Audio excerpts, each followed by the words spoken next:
students. In today's class, we are going to discuss about time sharing operating system. Okay, last class में हम लोगों ने discuss किया था बैच ऑपरेटिंग सिस्टम के बारे में. बैच ऑपरेटिंग सिस्टम क्या था, जिसमें प्रोग्राम्स को बैचेस में अरेंज करके और फिर एक साथ एग्जीक्यूट करवाया जाता था. बट उसमें प्रॉब्लम क्या था कि सीपीयू क्या रहता था, बहुत बार आइडल रह जाता था. ओके, वो बहुत बार खाली हो जाता था. जब भी कोई प्रोग्राम आईओ डिवाइस के लिए जाता था, then CPU will become idle. तो इस प्रॉब्लम को शॉर्ट करने के लिए, इस प्रॉब्लम को सॉल्व करने के लिए बैच ऑपरेटिंग सिस्टम को इन्हांस किया गया और फिर आया multi program system. Okay, multi programme batch system आया, जिसमें क्या था, जो मल्टी प्रोग्रामिंग के जो प्रॉपर्टी थी उसको यूज़ करता था. इसमें एक साथ बहुत सारे प्रोग्राम्स क्या किए जाते थे, एक मेमोरी लोकेशन में क्यू में अरेंज किए जाते थे और फिर वन बाय वन उसको सीपीयू एग्जीक्यूट करता था. जैसे ही कोई प्रोग्राम आईओ डिवाइस के लिए जाता था या कोई फाइल रीड करता था, सीपीयू तुरंत स्विच हो जाता था दूसरे प्रोग्राम में. ओके, तो इससे क्या हुआ कि सीपीयू जो आइडल होता था वो प्रॉब्लम सॉल्व हो गया और सीपीयू का यूटिलाइजेशन बढ़ गया. सीपीयू का मैक्सिमम यूज़ लिया जाने लगा. सो टाइम ऑपरेटिंग सिस्टम जो है वो इस मल्टी प्रोग्राम्ड सिस्टम जो है उसका एक्सटेंशन है. उसी को और इन्हेंस करके लाया गया टाइम शेयरिंग ऑपरेटिंग सिस्टम.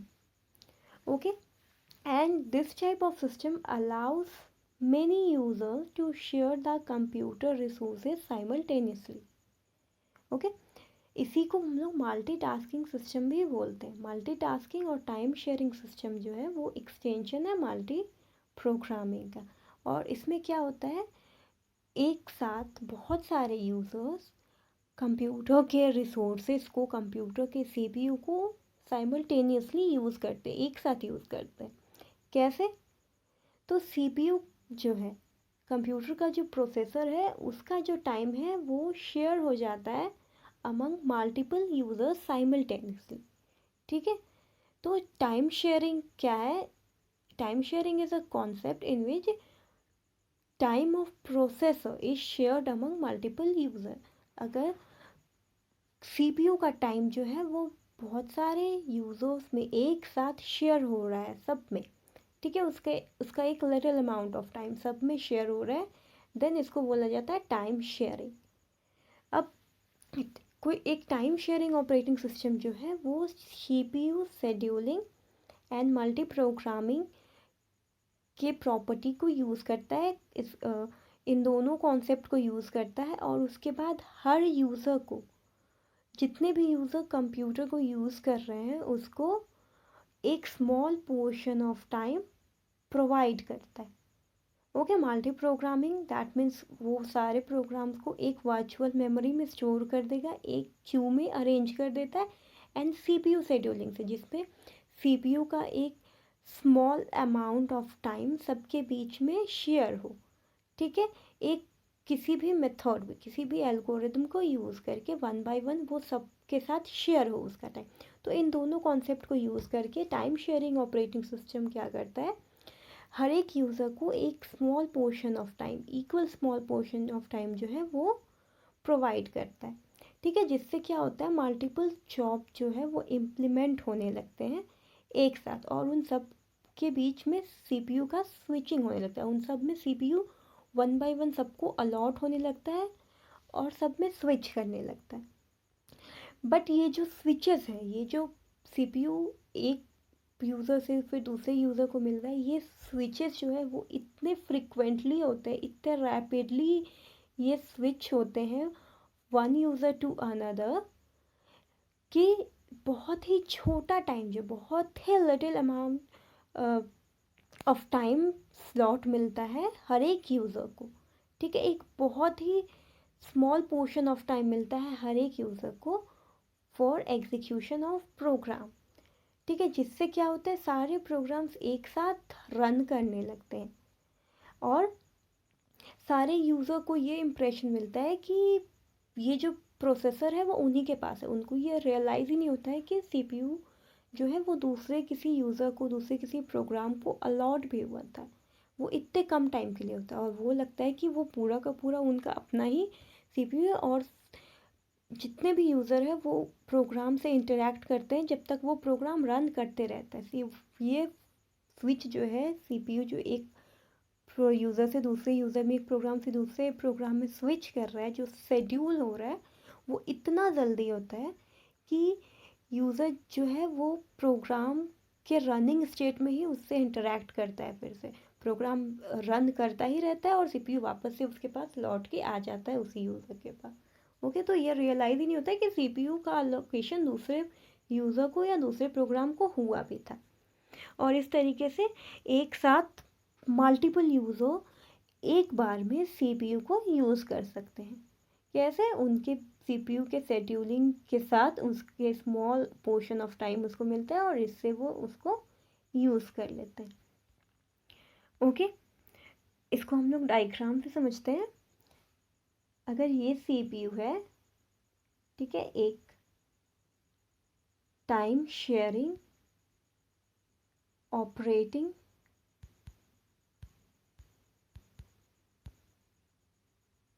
ये क्या है? एक टाइम शेयरिंग ऑपरेटिंग सिस्टम है। ये वर्क कैसे करेगा?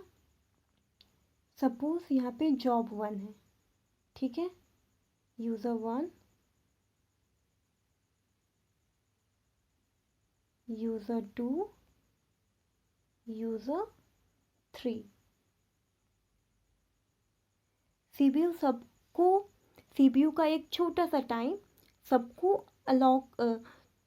एलोकेट होगा 1 बाय 1। जैसे सपोज एक 10 माइक्रो सेकेंड का टाइम मिल गया इसको।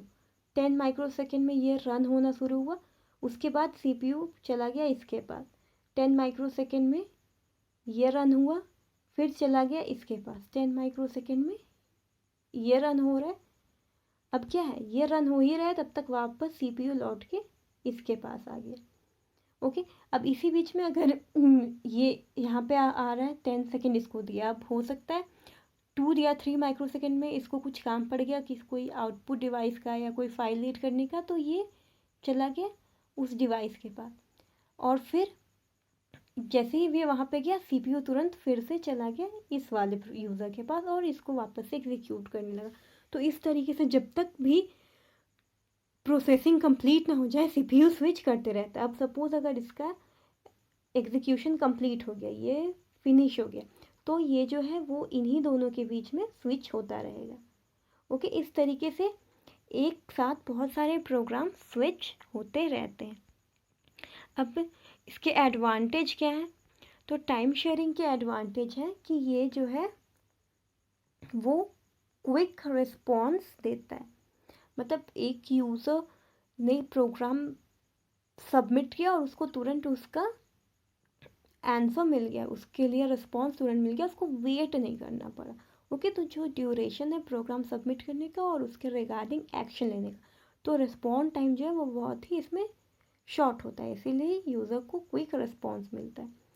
और इस तरह के जो ऑपरेटिंग सिस्टम है उसमें डुप्लीकेशन ऑफ सॉफ्टवेयर नहीं होता है, बहुत कम चांसेस होते हैं किसी भी सॉफ्टवेयर के डुप्लीकेशन का।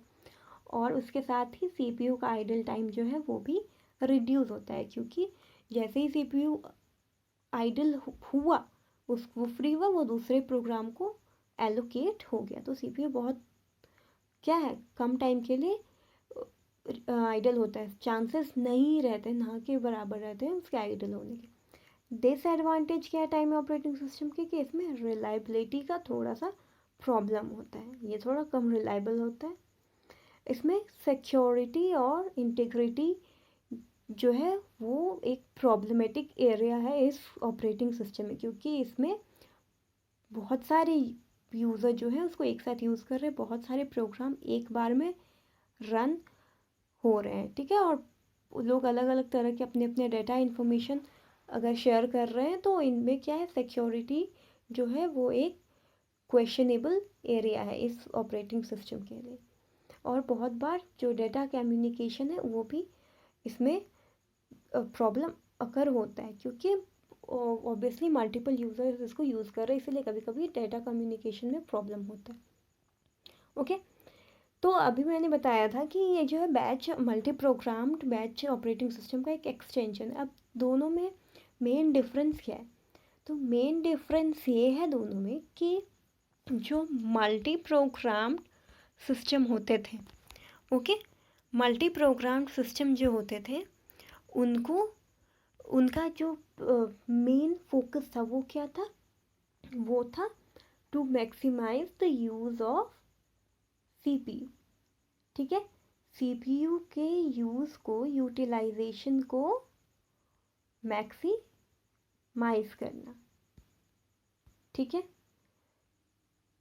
और जो हमारा टाइम शेयरिंग ऑपरेटिंग सिस्टम है, यानी कि मल्टीटास्किंग ऑपरेटिंग सिस्टम है, इसका मेन फोकस होता है जो हमारा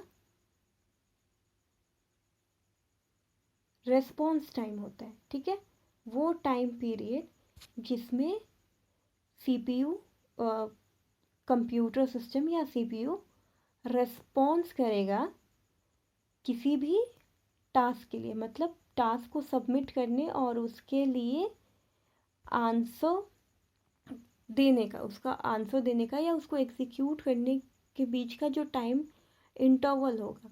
ठीक है, तो रिस्पॉन्स टाइम इसमें क्या होता है? शॉर्ट होता है। तो इसमें रिस्पॉन्स टाइम को क्या किया गया? रिड्यूस। ओके, रिस्पॉन्स टाइम को क्या किया गया? रिड्यूस। यही था दोनों में डिफरेंस, कि उसमें सीपीयू के यूटिलाइजेशन को बढ़ाया गया था और इसमें जो सीपीयू के रिस्पॉन्स टाइम में कम, कोई प्रोग्राम कितना जल्दी एग्जीक्यूट होगा, कितनी जल्दी उसके अगेंस्ट एक्शन लिया जाएगा, उसको कम किया गया, जिससे कि मल्टीपल जो प्रोग्राम्स हैं, मल्टीपल यूजर हैं, उनको वेट ना करना पड़े और उनका जो प्रोग्राम है वो तुरंत एग्जीक्यूट होना शुरू हो। इससे से क्या हुआ? सीपीयू जो है वो आइडल भी नहीं रहने लगा। Okay, so I think time sharing operating system जो है वो क्लियर हो गया होगा अच्छे से, उसके एडवांटेज, डिसएडवांटेज, वर्किंग क्यों बनाया गया, क्या यूज़ था, मेन पर्पस क्या था, ये सब कुछ क्लियर हो गया होगा। So that is all for today. Have a good day.